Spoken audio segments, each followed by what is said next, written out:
உட்காந்து உலகத்திலே கஷ்டம். தமிழ்நாட்டில் 10ஆம் கிளாஸ் 12ஆம் கிளாஸ் படிக்கிறதா, கொலை கூட பண்ணிடலாம், அது ஈஸி. இந்த பக்கம் அம்மா, இந்த பக்கம் அப்பா, தெருல போறவன் வர்றவன், பொண்ணு கொடுத்தவன் கொடுக்காதவன் எல்லா பயிலும் கேட்காம ஒழுங்கா படிக்கிறியா இல்லையா அவ்வளவு பேரும் கேட்பாங்க. எதுக்குன்னு தெரியா? 10th ஸ்டாண்டர்ட் வந்தோடனே 9ஆம் கிளாஸ்ல கொலை பண்ணவன்லாம் 10th ஸ்டாண்டர்ட் படிக்கிறானா என்ன? பாக்குறவன்லாம் ஒரு கெட்டவனை பாக்குற மாதிரியே பாக்குறது. ஒழுங்கா படிக்கிறியா இல்லையா, ஒழுங்கா படிக்கிறியா இல்லையா? டீ நான் ஒழுங்கா தாண்டா படிக்கிறேன், என் சப்ஜெக்ட்ல என்ன இருக்குன்னே உங்களுக்கு தெரியாது. காலையில 4 மணிக்கு அம்மா எந்திரிச்சுறாங்க. அம்மா அன்பால் மிரட்டுவார், அப்பா உருவத்தால் மிரட்டுவார். வீட்டுக்குள்ள போலீஸ் மாதிரி ட்ரெஸ் போடாத ஒரு போலீஸ் அப்பா உட்காந்துருப்பாரு, அந்த கண்ணாடி போடாத ஒரு டீச்சர் அம்மா உட்காந்துருப்பாங்க. 2 பேரும் பக்கத்துல இப்படி நெருக்கமா உட்காந்துட்டு, ஒருத்தங்க கையில பால் சொம்பு இருக்கும், காஃபி, பிள்ளைக்கு அக்கறையா இருக்காங்களா, இன்னொருத்தர் விசிறி வச்சிருப்பாங்க. படிப்பா, எப்படி படிப்பான் ஒருத்தன்? இந்த பக்கத்துல 85 கிலோல ஒரு ஆள், இந்த பக்கம் 65 கிலோல ஒரு ஆள்.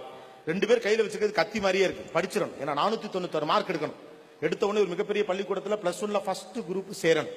சேர்ந்து முடிச்சோடனே அதுக்கப்புறம் நாயா 2 வருஷமும் 11ஆம் கிளாஸே படிக்காம 12ஆம் கிளாஸ் கஷ்டப்பட்டு படிச்சு மனப்பாடம் பண்ணி நெஞ்சில குத்தி தலை நிறைய வெடிச்சு ஆளே கலவரமா மாறி இவன் என்னமோ ஆகி போச்சு, இந்த பிள்ளைக்கு நல்லா தானே நான் மேல தெரு விட்டு பையன் சொல்ற அளவுக்கு அவனை காயப்படுத்தி புண்படுத்தி 1190 மார்க் எடுக்க வைக்கணும்.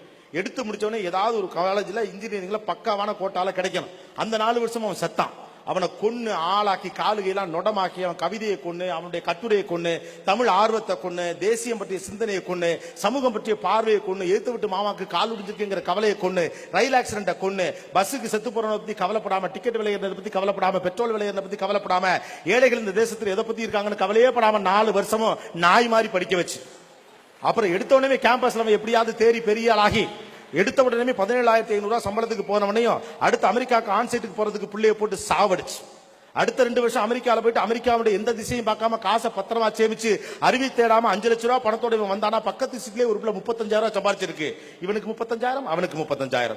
ஏற்கனவே கையில ஒரு 5 லட்ச ரூபாய் பணம் இருக்கு. 35 70,000 ரூபாய் ரெண்டையும் சேர்த்து விட்டோம்னா இவங்க குடும்பம் நல்லா நடத்துவாங்க அப்படின்னு சொல்லிட்டு சேர்த்து விட்டுட்டாங்க.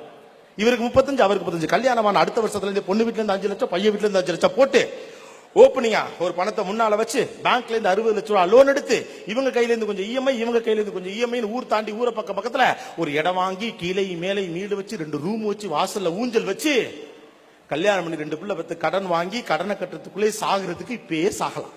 இப்பயே செத்தல். The very purpose of life is living. வாழுதோடைய அடிப்படை நோக்கம் என்பது வாழுதல் தான். வாழுதோடைய அடிப்படை நோக்கம் என்பது சாதித்தல் அல்ல. எப்போது வாழுதோடைய அடிப்படை நோக்கம் சாதித்தல் நீங்க நினைக்கிறீங்களா, அன்னைக்கு பணக்காரனே ஆக முடியாது. மனது சுதந்திரமாக இருக்க வேண்டும். இயற்கையை ரசிக்கணும், குழந்தையினுடைய கொஞ்சலை ரசிக்கணும். நாங்களாம் ரொம்ப பொறுப்பு